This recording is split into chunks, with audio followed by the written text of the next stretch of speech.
Their world news: Madrid is deploying military units to its border with Morocco in an effort to restore order after thousands of migrants streamed into the tiny Spanish territory of Ceuta. Local authorities had asked the government for reinforcements to manage a worsening crisis that boiled over when large crowds breached the Spanish border. Well, let's cross live now to our correspondent in Madrid. Sarah Morris has been following developments for us. Sarah, as we say, military units being deployed. We're also hearing that 9 migrants died trying to reach the exclave. What is the very latest? That's right. Police sources saying that 9 bodies were found that did not make it in this mass movement over the border.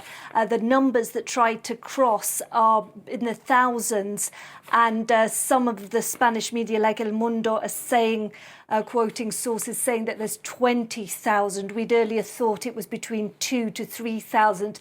Numbers that this enclave, that is Spanish territory in North Africa, can't cope with, because there's only 85,000 or so residents, and the reception centre to process migrants doesn't have anywhere like the numbers that we're seeing coming through.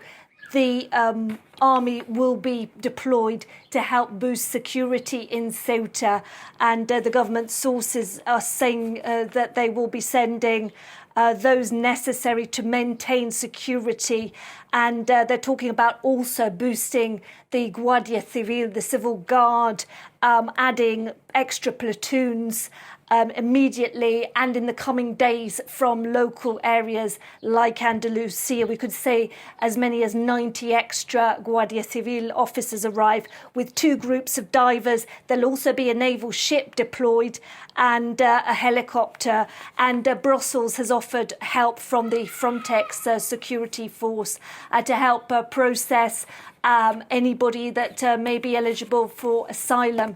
Obviously, desperate migrants trying to get through the border to not just Spanish territory, but European territory.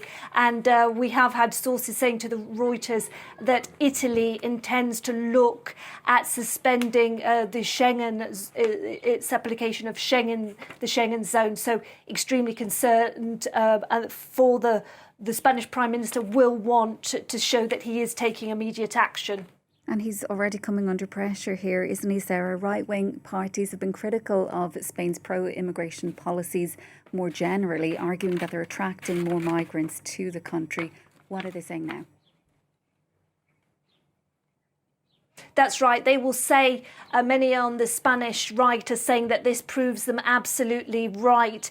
About 500,000 migrants are going to be granted an amnesty. The deadline has expired and the government is still processing those applications. And the right wing said that that would attract more paperless migrants to come through to Spain. We've already seen the Conservative opposition saying that the Spanish Prime Minister has to step up soon. He has to take action. And we know that the far-right party of Vox will be using this to say that this is a proof that the Spanish left-wing and socialist government's policies are not working. They use very inflammatory language. And the Spanish Prime Minister, Pedro Sánchez, will be going to Ceuta tomorrow. He'll be meeting with the PP government in Ceuta and meeting with the police services and the security forces to see what more can be done at this border. Sarah, thanks so much for that update. That's our Madrid correspondent, Sarah Morris.